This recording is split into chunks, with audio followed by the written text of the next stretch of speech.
Okay, so there goes my shutter speed again. Now the guy that commented, I can't remember who you were, but you said to me to adjust the shutter speed. I can't do it on my phone though.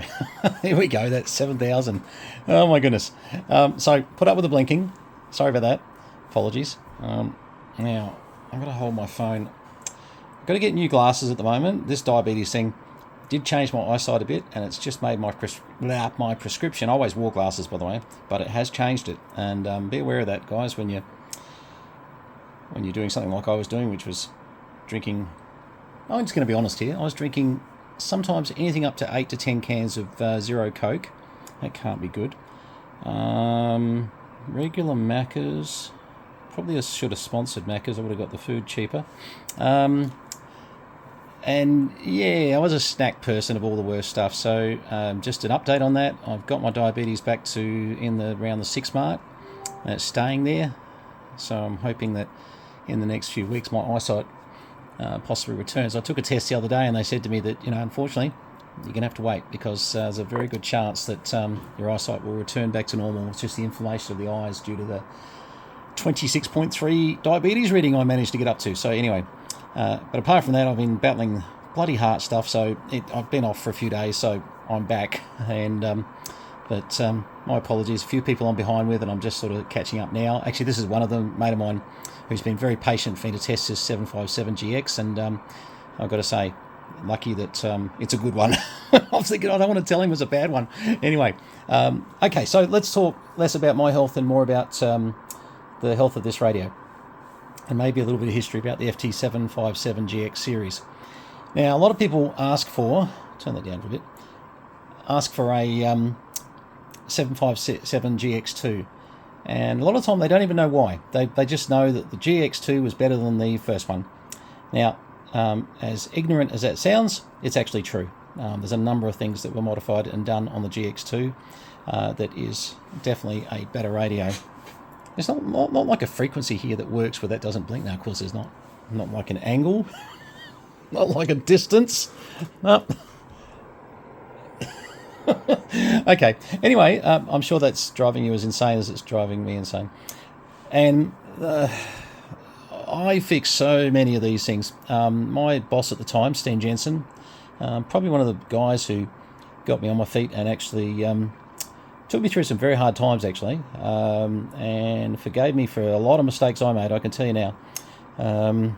Good guy.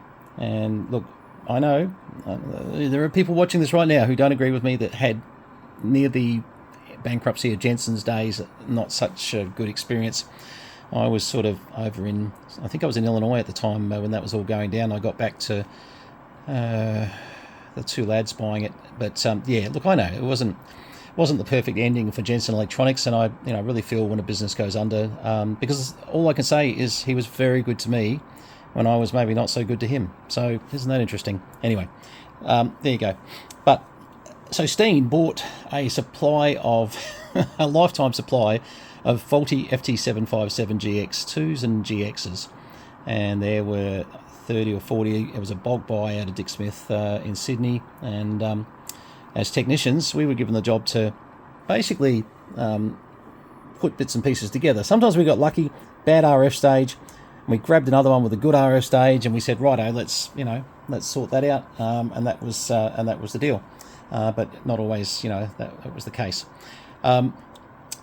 Often we had to go in because the first few were easy because we could just chop and change bits. Once we'd finished chopping and changing bits, we actually had to fix the bloody things, which were painful. What we learned out of it was that the RF stages in the 757GX2, there were a lot of mods, a lot of bits that the 757GX2 was actually very much an update, and I won't go through all the mods and bits and why. I mean, there's a number of things in the noise blanket. There's lots of things I could go on about. That you're not getting a bad radio when you buy a GX, but you're getting such a much better radio when you buy a GX2. So that's all I'm going to say on that, because I've got in the box like brand new GX1s. I'll call them a GX, I suppose. The first edition that are absolutely like brand new and work like a charm, and I haven't had to mod or do anything to. So like it's like all radios, you get a few that can give you some troubles. So that's the good news, that the GX2, you've got a much better chance of not having to do as much with someone like myself as a technician. So that's really good. Anyway, this is a really nice example. I mean, they all sort of, over the years, picked up a couple little marks, bits and pieces, but actually not too bad.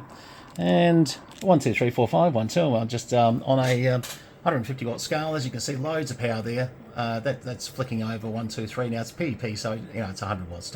Don't believe the peak over towards 150. That's just the meter, and being a little bit generous. And what we do is we just go up the other end of the bands, and now this seems to be opened up for transmit, so I won't bother showing that, but what I can do is 1, 2, 3, 4, 5, 1, 2, holler, holler, holler, and as you can see, holler, holler, still at the top band on 28 megs, still doing it. 20. A lot of people call the top band 160. On the band at the top of the level of 28 megs, it's generating nicely, so that's good. But let's just look. So just to show you that this isn't dummy load. Nothing I can. 1, 2, 3, 4, 5. 1, 2, 3. Can't remember. I think from memory, was it a switch on these things inside that you could actually switch it back to the non-Mars mod? Whoever buys this may decide to take that out, and we'd advise that, of course. Let me go down to 7 megs, and let's put a receive signal in. And I did this just before, so I am cheating. I have done it, but I was really amazed. I'm at point 0.2. I can still hear it.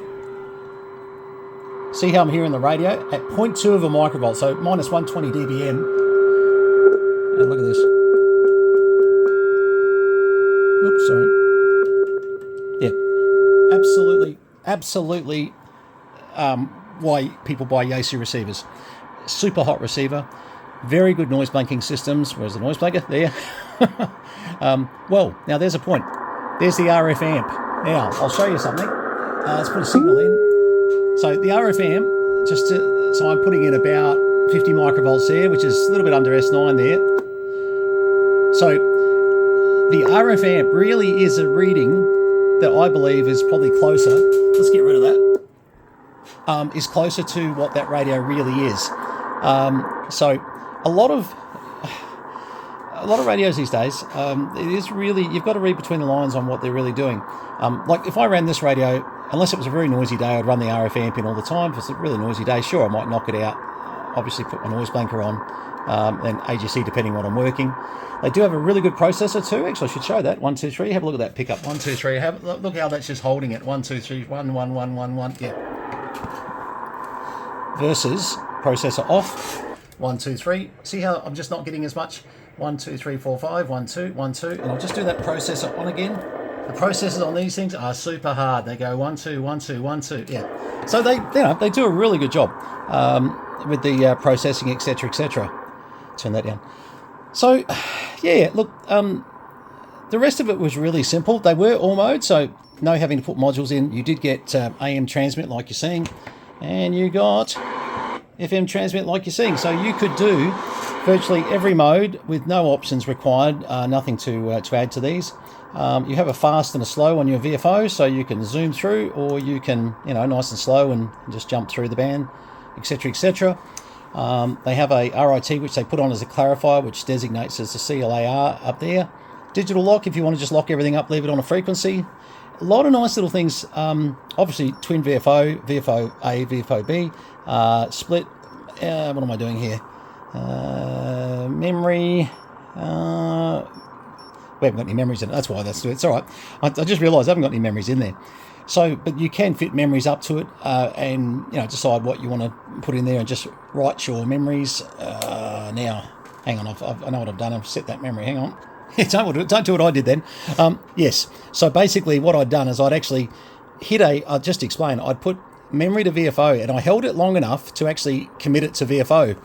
And in doing that, I thought it was in the VFO mode. So I've got one in there. That's not going to move when it's in the memory mode. It's only going to move up, down, like so, when it's in memory. So that was my little confusing bit there.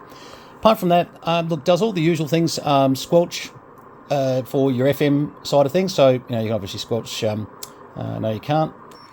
Dump. Wrong knob.